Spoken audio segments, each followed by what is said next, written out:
partager. Tobengi bino massivement.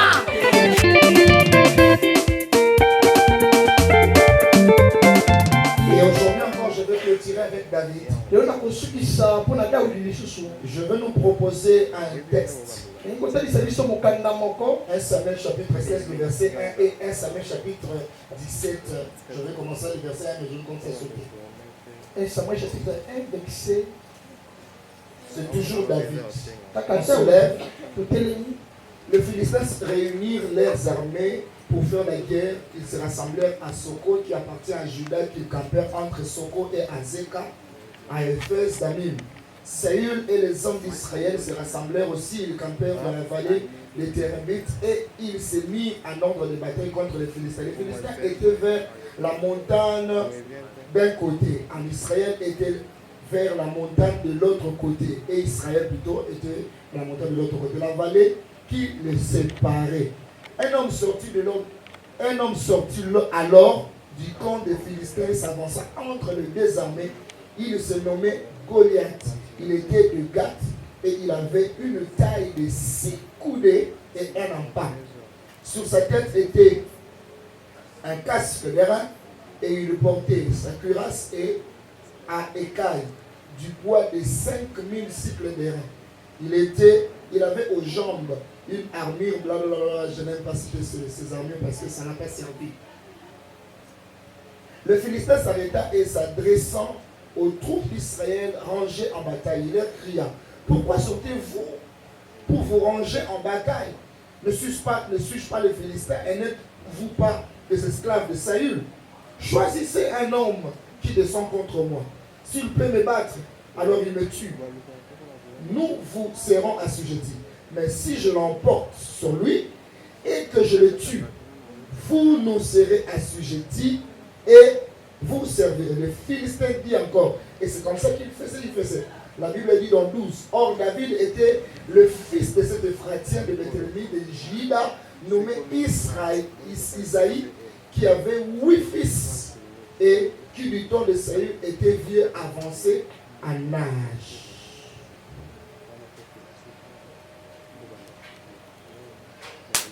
Amen. 16.1. L'Éternel dit à Saül, quand l'Éternel dit à Samuel, quand cesseras-tu pleurer pour Saül? Je l'ai rejeté en fait qu'il ne règne plus sur Israël. Remplis ta corne d'huile et va, je t'enverrai chez lui. Car j'ai vu parmi ses fils celui que je désire pour roi. Parole du Seigneur. Et le Seigneur nous bénisse. Que l'on apporte la mission.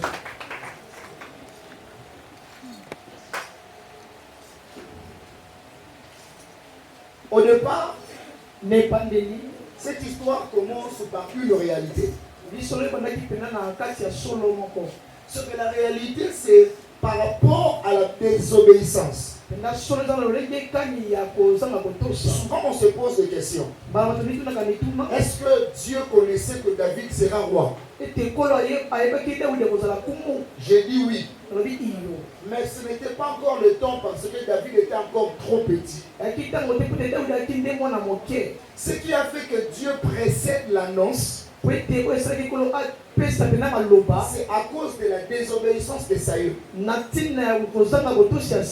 Et Saül connaît de quelle manière il est devenu roi.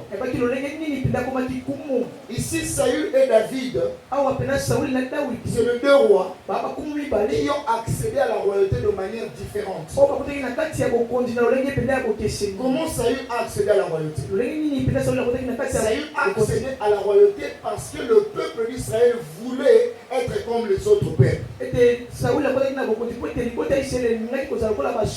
Juste par envie, ils disent que nous aussi nous voulons avoir le roi comme les autres personnes. Mais l'accession à la royauté de David, c'était par rapport à un besoin. Quelqu'un que Dieu avait établi roi a désobéi et Dieu lui-même précipite les choses. Mais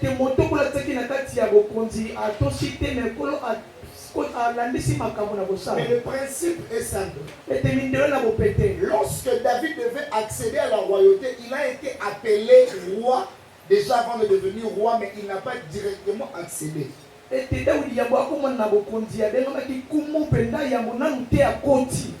de jeu, j'aimerais dire ceci. Le Seigneur peut faire à ce que tu deviennes riche, mais avant d'être riche.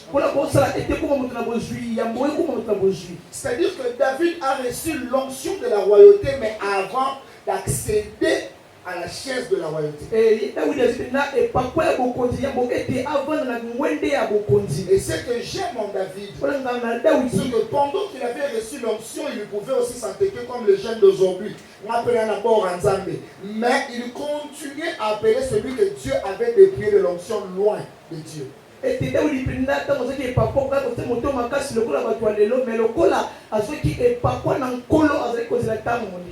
Alors, cette histoire, c'est la conséquence, comme je disais, d'une désobéissance. Saül a désobéi à Dieu.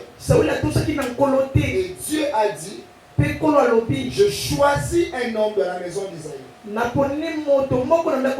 Suivez-moi très bien.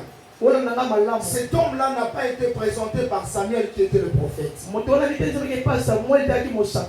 Samuel comprend de quelle manière on peut accéder à la royauté parce qu'Israël était dirigé par deux nations.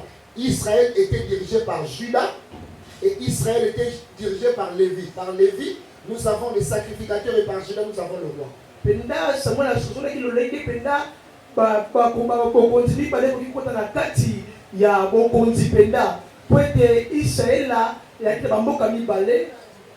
Deux nations, ou soit deux familles qui dirigeaient Israël. Nous avons la tribu de Lévi par là, c'est sorti des sacrificateurs. Les sacrificateurs sont sortis de Lévi. Et le roi sont sortis de Juda. Alors, l'histoire de David et de Samuel a des similitudes.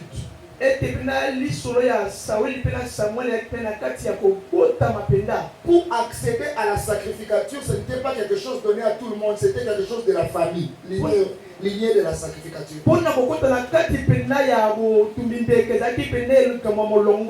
Alors que le sacrificateur Élie, les enfants Ophni et Phiné étaient en dehors du sacerdoce à cause de coucher avec les femmes dans le sanctuaire. Mais de l'autre côté, il y avait quelqu'un qui avait demandé un enfant et Dieu a pris cet enfant pour remplacer à la place du sacrificateur.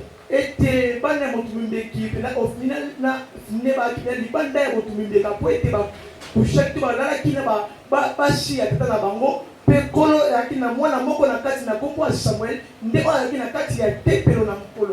côté, il y a un enfant qui accède à la sacrificature parce que les enfants de l'autre ne respectent pas la sacrificature.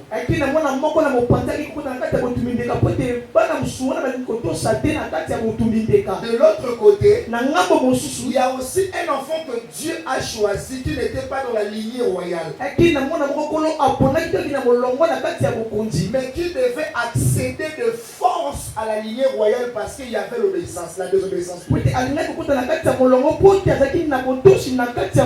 Et donc quand Dieu parle à Samuel d'aller dans l'affaire de David, en d'autres termes, Dieu dit à Samuel, vos histoires ont des similitudes. Dans ta famille, tu n'as pas été choisi pour être sacrificateur, mais tu as été au moins pour être sacrificateur.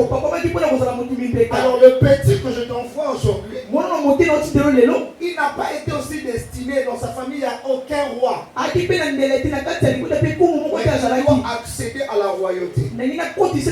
Souvenez-vous lorsque je parlais de l'histoire de Mephibosheth, je vous donnais la raison dans laquelle qui a fait que Mephibosheth puisse fuir.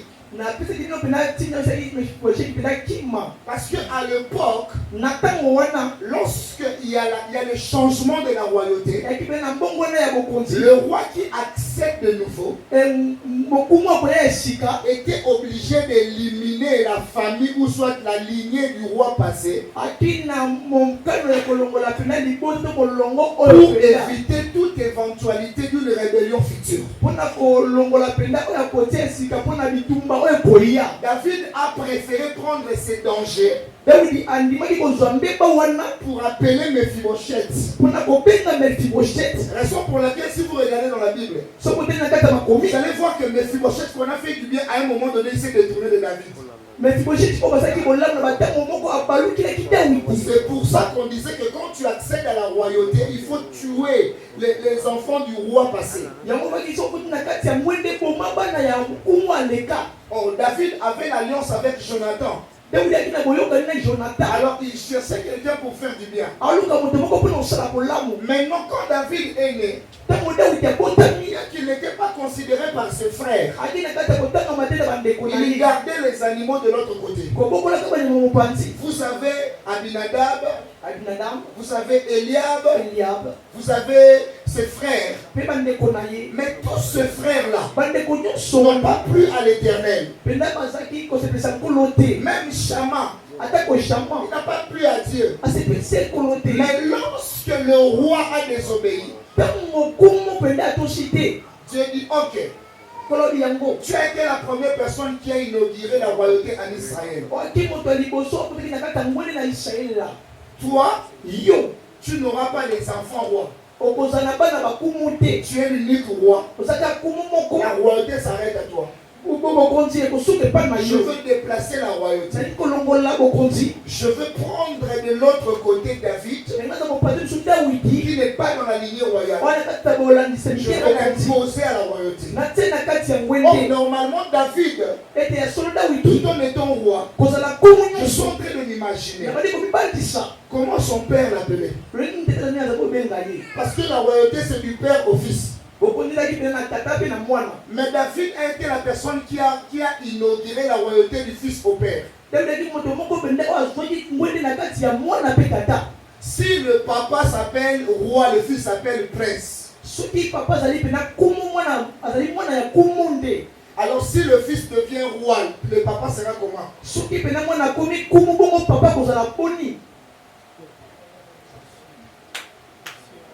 Est-ce qu'on s'entend là? Papa est roi. L'enfant est prince. Sa fille est la princesse. Parce que c'est papa qui a commencé. Maintenant, si l'enfant a commencé, papa on l'appelle comment? Vous savez pourquoi je donne cet exemple? Parce qu'à Dieu, tout est possible. Le principe du monde exige assez que papa puisse laisser la royauté au fils. Mais le principe de Dieu, il veut que la royauté commence par le fils. Par là, je veux te dire quoi? Si ton père était ministre, c'est son problème. Mais la dimension dans laquelle le Seigneur est en train de t'amener, tu vas inaugurer la présidence. Tu n'es pas obligé de passer par le chemin où ton père est passé. Si tes frères ont échoué, toi tu ne peux pas échouer. Pourquoi? Parce que tu es le seul dans le monde à être toi. Tu peux avoir des personnes qui te ressemblent, mais leurs promesses ne te ressemblent pas. Tu as des promesses à toi uniquement que Dieu a réservé uniquement pour toi. Et le jour où tu mourras avec des promesses. Même si le Seigneur pensera à tes enfants, les promesses de tes enfants ne seront pas tes promesses. Regardez David l'homme le Seigneur le cœur de Dieu. Au moment où il voulait toucher au temple, Dieu lui a dit non. Toi, ta dimension était de gérer le peuple d'Israël.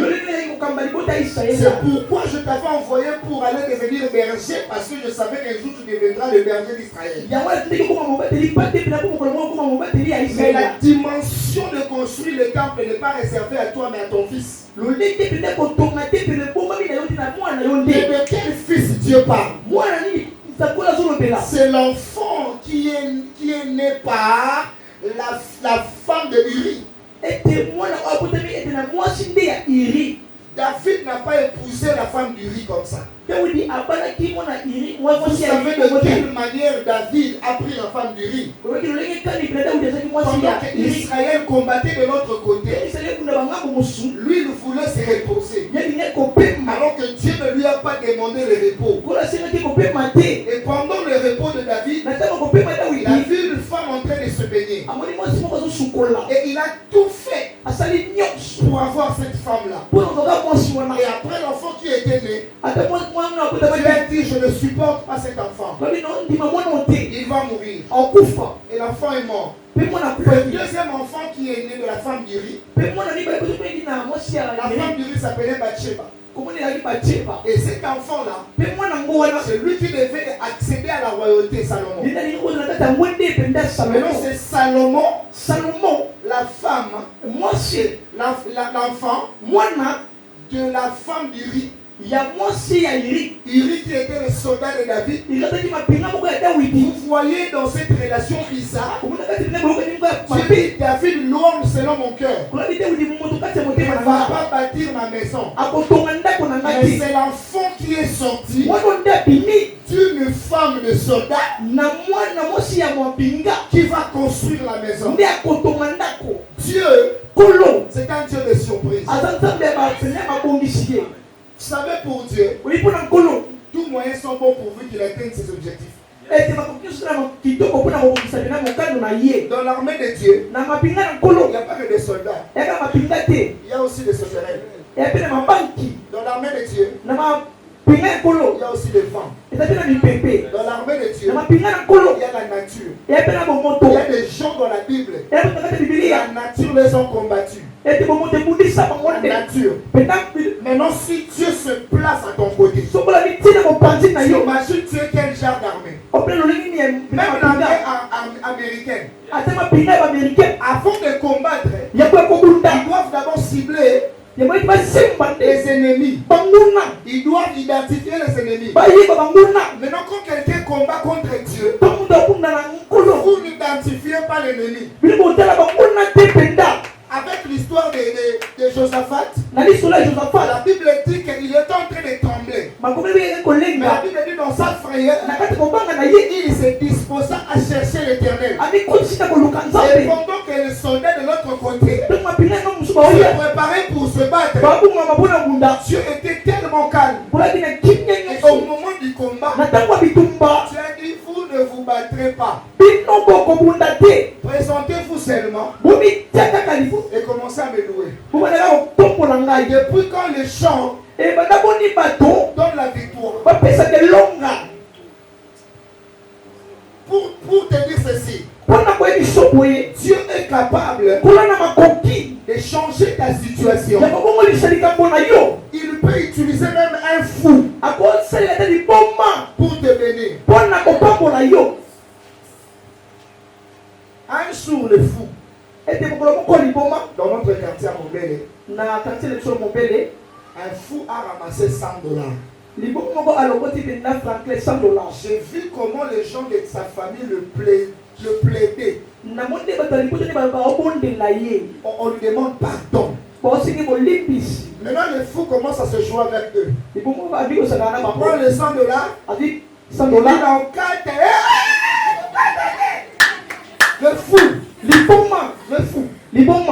Un jour, moi aussi dans ma maison, j'ai vécu la même chose. Notre premier fils Israël veut dire stratégie de l'Éternel. Cet enfant-là, il est né, il est venu, il m'a trouvé déjà véhiculé. Maintenant, comme dans la vie, il y a les hauts et les bas, ça fait une période où nous manquons, moi et ma femme, nous manquons même 5 000 francs. Nous avons prié le Seigneur. Donnez-moi un peu du volume hein, parce que ma voix n'est pas bonne.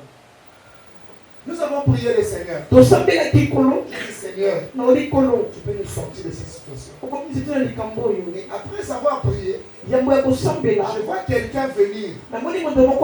Frère Trésor, tu es où? Je cherche, je dis à ma femme, on n'a rien à faire. Je veux voir le frère. C'est un frère simple. Et je ne peux même pas imaginer que de lui, il peut sortir un $100. Et le frère est venu, il dit, vraiment ça fait beaucoup de temps qu'on ne se voit pas. Je sentais dans mon cœur que je devais te bénir. Et quand il a dit ça, moi on s'est regardé avec ma femme, je dis, oh Seigneur, tu entends nos prières. Et il a sorti $100. Il nous a donné. Et il était. On s'est embrassé avec ma femme, on a sauté, le Seigneur a agi. Je ne sais pas qu'est-ce qui s'était passé. C'est entre moi ou ma femme, quelqu'un a pris l'argent, $100 on a placé. Notre premier fils, il prend les $100. Il commence à couper. Je vous jure, ce jour-là, je t'ai rendu compte que je suis un gardien qui s'ignore. Vous imaginez la chaise était la canapé. L'enfant de l'autre côté en train de déchirer l'argent. Parce que l'enfant ne connaît rien. Moi et ma femme, on a fait un job. Parce que tu petit, tu comprends même pas d'où est venu cet argent.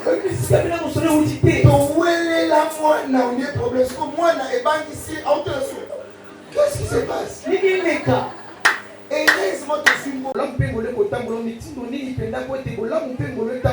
Puisque ce psaume venait de David, et vous avez constaté que depuis tout ce temps que j'étais ici, je ne parlais beaucoup plus que de David parce que ce psaume est venu de lui.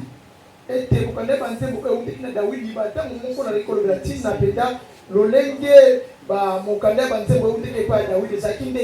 aujourd'hui encore, je vais clôturer avec David. Je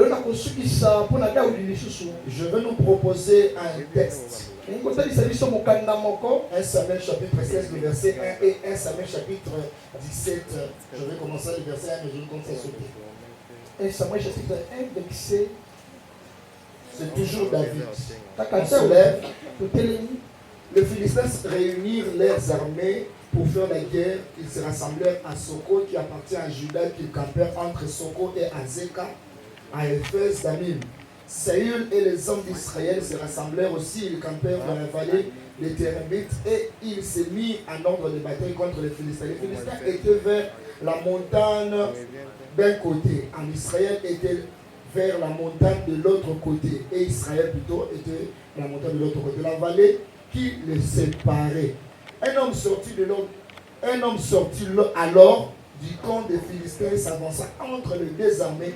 Il se nommait Goliath. Il était de Gath et il avait une taille de 6 coudées et un empat. Sur sa tête était un casque d'airain et il portait sa cuirasse et à écailles du poids de 5000 cycles d'airain. Il avait aux jambes une armure, blablabla. Je n'aime pas citer ces armures parce que ça n'a pas servi. Le Philistin s'arrêta et s'adressant aux troupes d'Israël rangées en bataille, il leur cria: pourquoi sortez-vous pour vous ranger en bataille? Ne suis-je pas les Philistins et n'êtes-vous pas des esclaves de Saül? Choisissez un homme qui descend contre moi. S'il peut me battre, alors il me tue. Nous vous serons assujettis. Mais si je l'emporte sur lui et que je le tue, vous nous serez assujettis et vous servirez. Le Philistin dit encore, et c'est comme ça qu'il faisait. La Bible dit dans 12, or David était le fils de cet Ephratien de Bethléem de Juda, nommé Isaïe, qui avait 8 fils et qui du temps de Saül était vieux avancé en âge.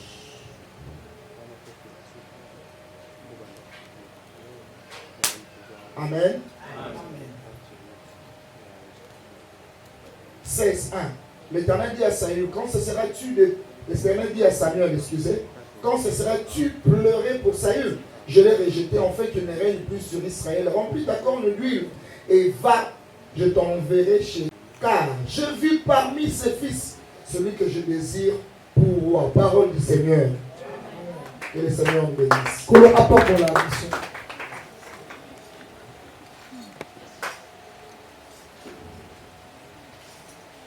Au départ, cette histoire commence par une réalité. Ce que la réalité, c'est par rapport à la désobéissance. Souvent on se pose des questions. Est-ce que Dieu connaissait que David sera roi? J'ai dit oui. Mais ce n'était pas encore le temps parce que David était encore trop petit. Ce qui a fait que Dieu précède l'annonce, c'est à cause de la désobéissance de Saül. Et Saül, connaît de quelle manière il est devenu roi. Ici, Saül et David, c'est les deux rois qui ont accédé à la royauté de manière différente. Comment Saül a accédé à la royauté? Saül a accédé à la royauté parce que le peuple d'Israël voulait être comme les autres peuples. Juste par envie, ils disent que nous aussi nous voulons avoir le roi comme les autres personnes. Mais l'accession à la royauté de David, c'était par rapport à un besoin. Quelqu'un que Dieu avait établi roi a désobéi et Dieu lui-même précipite les choses. Mais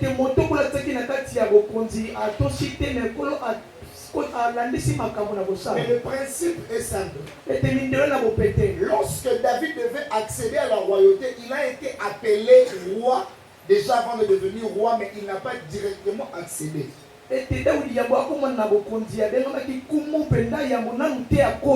D'entrée de jeu, j'aimerais dire ceci. Le Seigneur peut faire à ce que tu deviennes riche, mais avant d'être riche. C'est-à-dire que David a reçu l'onction de la royauté, mais avant d'accéder à la chaise de la royauté. Et ce que j'aime en David, c'est que pendant qu'il avait reçu l'onction, il pouvait aussi s'entêter comme les jeunes d'aujourd'hui. Mais il continuait à appeler celui que Dieu avait dépouillé de l'onction loin de Dieu.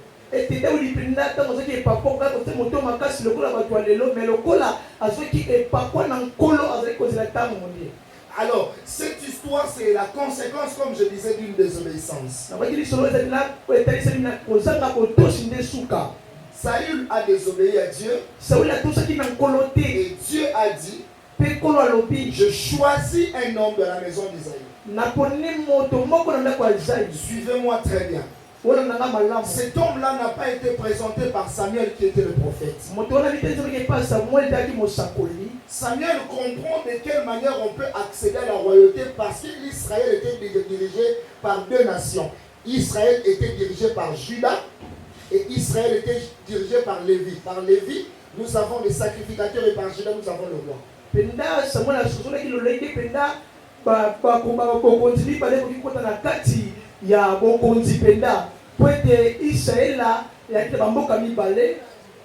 Deux nations, ou soit deux familles qui dirigeaient Israël. Nous avons la tribu de Lévi par là, c'est sorti des sacrificateurs. Les sacrificateurs sont sortis de Lévi. Et le roi sont sortis de Juda. Alors, l'histoire de David et de Samuel a des similitudes.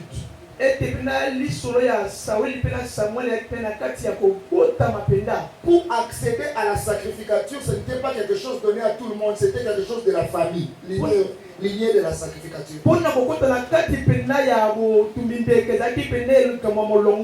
Alors que le sacrificateur Élie, les enfants Ophni et Phiné étaient en dehors du sacerdoce à cause de coucher avec les femmes dans le sanctuaire. Mais de l'autre côté, il y avait quelqu'un qui avait demandé un enfant et Dieu a pris cet enfant pour remplacer à la place du sacrificateur.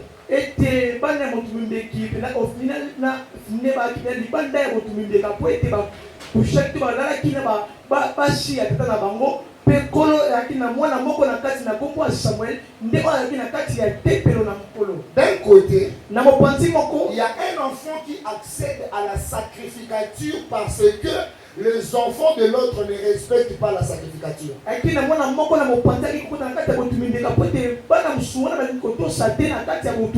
De l'autre côté, il y a aussi un enfant que Dieu a choisi qui n'était pas dans la lignée royale, mais qui devait accéder de force à la lignée royale parce qu'il y avait l'obéissance, la désobéissance. Et donc quand Dieu parle à Samuel d'aller dans l'affaire de David, en d'autres termes, Dieu dit à Samuel, vos histoires ont des similitudes. Dans ta famille, tu n'as pas été choisi pour être sacrificateur, mais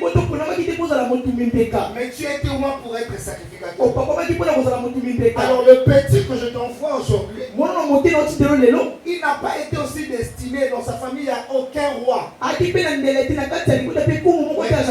accéder à la royauté. Souvenez-vous, lorsque je parlais de l'histoire de Mephibosheth, je vous donnais la raison dans laquelle qui a fait que Mephibosheth puisse fuir. Parce qu'à l'époque, lorsqu'il y a le changement de la royauté, le roi qui accède de nouveau était obligé d'éliminer la famille ou soit la lignée du roi passé pour éviter toute éventualité d'une rébellion future. David a préféré prendre ses dangers pour appeler Mephibosheth. Raison pour laquelle, si vous regardez dans la Bible, vous allez voir que Mephibosheth, qu'on a fait du bien, à un moment donné, il s'est détourné de David. C'est pour ça qu'on disait que quand tu accèdes à la royauté, il faut tuer les enfants du roi passé. Oh, David avait l'alliance avec Jonathan. Alors il cherchait quelqu'un pour faire du bien. Maintenant quand David est né, qu'il n'était pas considéré par ses frères, il gardait les animaux de l'autre côté. Vous savez Abinadab, vous savez Eliab, vous avez ses frères. Mais tous ces frères-là n'ont pas plu à l'Éternel. Même Shama, il n'a pas plu à Dieu. Mais lorsque le roi a désobéi, Dieu dit ok, tu as été la première personne qui a inauguré la royauté en Israël. Toi, tu n'auras pas les enfants rois.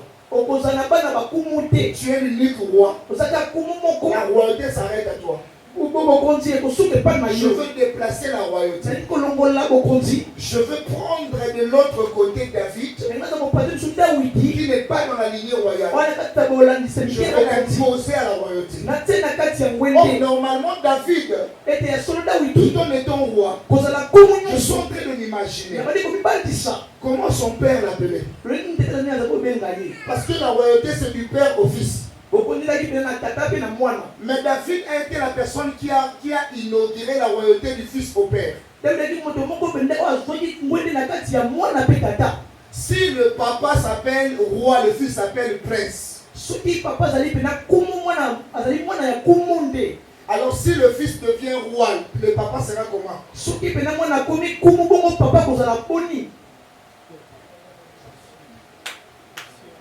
Est-ce qu'on s'entend là? Papa est roi. L'enfant est prince. Sa fille est la princesse.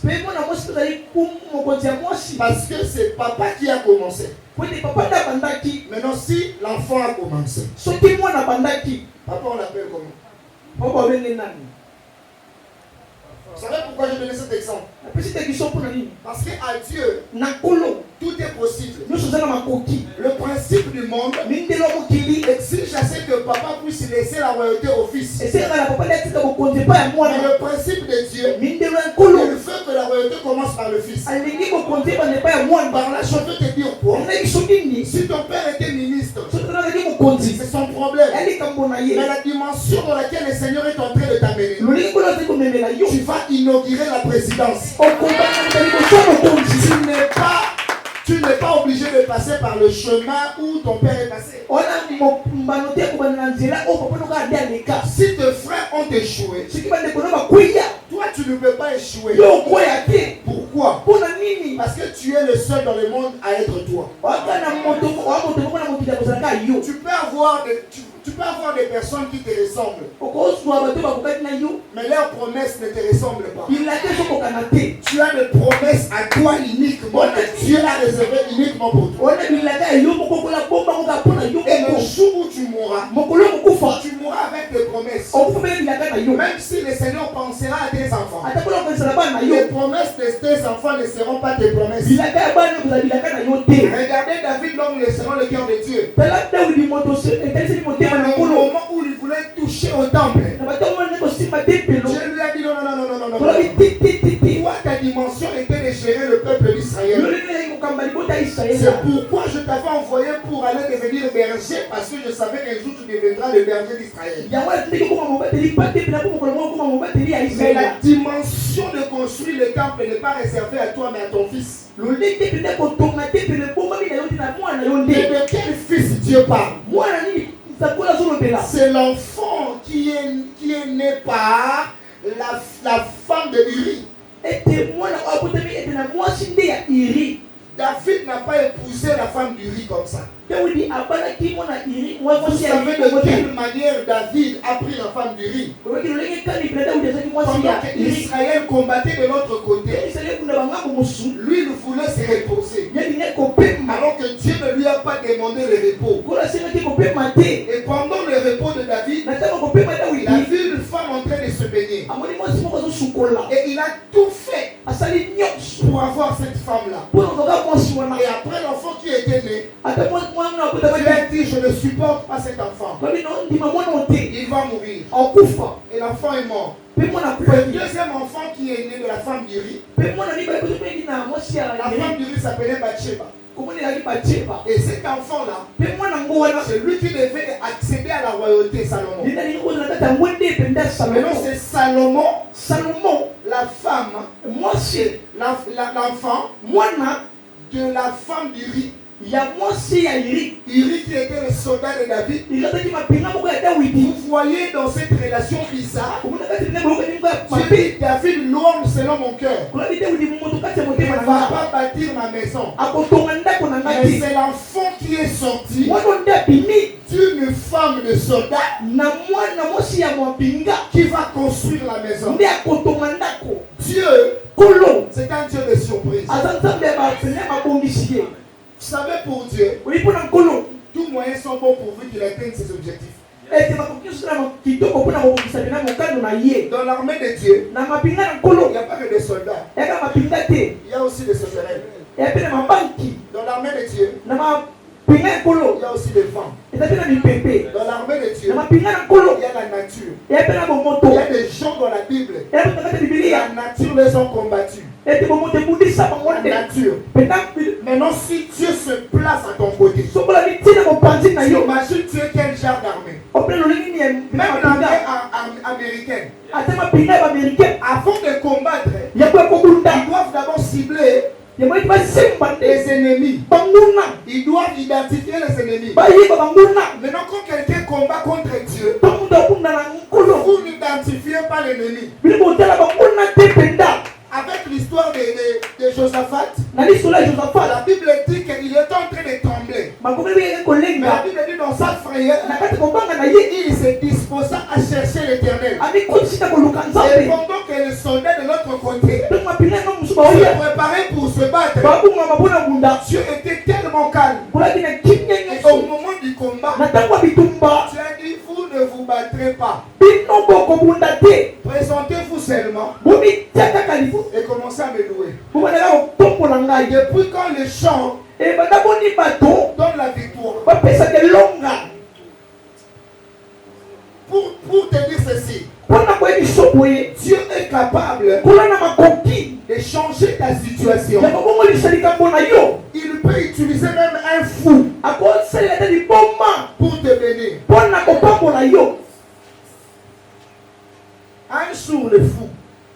Dans notre quartier à Montbele, un fou a ramassé $100. J'ai vu comment les gens de sa famille le plaidaient. On lui demande pardon. Maintenant, le fou commence à se jouer avec eux. Il prend les $100. Il en 4. Le fou. Un jour, moi aussi dans ma maison, j'ai vécu la même chose. Notre premier fils Israël veut dire stratégie de l'Éternel. Cet enfant-là, il est né, il est venu, il m'a trouvé déjà véhiculé. Maintenant, comme dans la vie, il y a les hauts et les bas, ça fait une période où nous manquons, moi et ma femme, nous manquons même 5 000 francs. Nous avons prié le Seigneur. Donnez-moi un peu du volume parce que ma voix n'est pas bonne. Nous avons prié le Seigneur. Je dis Seigneur, tu peux nous sortir de cette situation. Et après avoir prié, je vois quelqu'un venir. Frère Trésor, tu es où? Je cherche, je dis à ma femme, on n'a rien à faire. Je veux voir le frère. C'est un frère simple. Et je ne peux même pas imaginer que de lui, il peut sortir un $100. Et le frère est venu, il dit, vraiment ça fait beaucoup de temps qu'on ne se voit pas. Je sentais dans mon cœur que je devais te bénir. Et quand il a dit ça, moi on s'est regardé avec ma femme, je dis, oh Seigneur, tu entends nos prières. Et il a sorti $100. Il nous a donné. Et il est arrivé. On s'est embrassé avec ma femme, on a sauté, le Seigneur a agi. Je ne sais pas qu'est-ce qui s'était passé. C'est entre moi ou ma femme, quelqu'un a pris l'argent, $100 on a placé. Notre premier fils, il prend les $100. Il commence à couper. Je vous jure, ce jour-là, je t'ai rendu compte que je suis un gardien qui s'ignore. Vous imaginez la chaise et la canapé.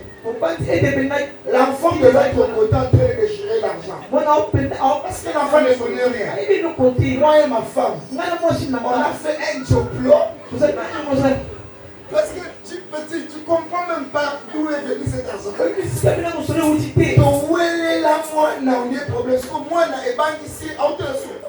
Qu'est-ce qui se passe? Et laisse-moi te filmer mon bout. $100 aussi, mais non, c'est notre petit, problème. Elle est là et comprend ça. Si on te t'a dit, c'est la Bible. Il est venu nous sauter. Il n'est pas tout le monde. Il est pas tout le monde. Maman, ils ont sauté, ils ont pierre. Parce que le jour où le Seigneur te visite, tu vas commencer à veiller sur certains détails. La Bible dit ceci. Le combat de David et de Goliath, c'était dans un lieu qu'on appelait Soko.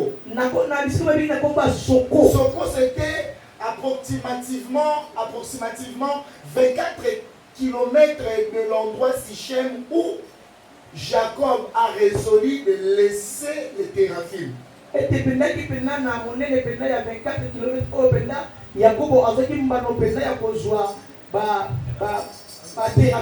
Les fétiches. Alors, pourquoi je donne ces détails?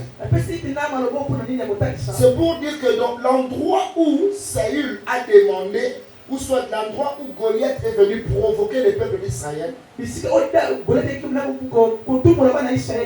c'était approximativement dans l'endroit où le peuple d'Israël pouvait avoir la possession. Souvent les combats ne viennent que dans nos villes, dans notre territoire. En d'autres termes, Goliath ne pouvait que perdre. Parce que tu viens chez moi. Raison pour laquelle Goliath a eu son remontada. Et la Bible dit ceci. Pendant que David avait l'onction de la royauté, de de l'autre côté, Dieu cherchait les occasions pour présenter son Messie. Regardez très bien. Quand David a été loin, directement, ça n'a pas pris du temps. Et monsieur se présente. Sinon de Goliath. Pourquoi? Parce que Dieu a pris suffisamment le temps de préparer David. Et quand le papa de David prend la nourriture, il dit va donner à tes frères qui sont au coma. Pour dire même que David n'était même pas compté parmi les enfants qui devaient aller au coma.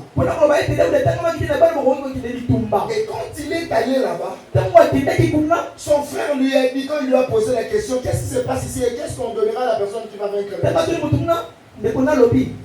Je connais ta malice. Parce que en fait, le problème, ce n'est pas la malice. Mais le problème, c'est que le jour où David a reçu l'onction, l'onction ne s'éteint jamais. L'onction parle. L'onction a commencé à l'agiter. Parce que David était un homme de guerre. L'onction devait quand même faire quelque chose.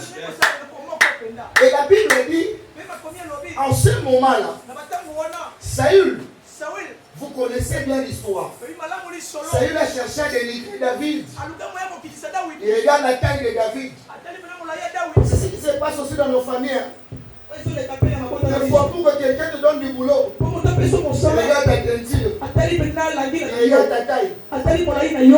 J'ai toujours l'habitude de sourire avec ma femme. Je lui dis, les gens les plus courts au monde, ce sont les gens qui nous ont créé des problèmes. Et quand je lui dis ça, je sais que ma femme est la courte. Je dis pas toi.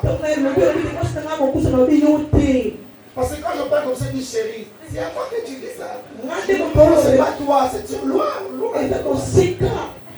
Je lui ai dit, regardez l'histoire des Zachée. Tu vas voir que c'est quelqu'un qui monte, qui grimpe dans un arbre, qui ne produit pas du fruit. Lui, il était le premier fruit. Et Jésus a dit, je veux manger à ta maison. Et quand Jésus est allé manger à sa maison, il a sorti de l'argent. Je dis, regardez bien. Regardez apôtre Paul, vous allez voir qu'il n'était pas long. Et regardez bien de notre nation. Tous les présidents de la CENI n'ont jamais été longs. Et ce sont les personnes qui nous ont créé le problème. Et chaque fois, quand on cherche quand même le président de la CENI, il est toujours court. Je pensais que cette fois-ci, ça allait changer. C'est pour dire que même si tu le négliges par sa taille, c'est celui qui va programmer les résultats. Si on dit aujourd'hui c'est raté, vous, vous allez aller à Zati.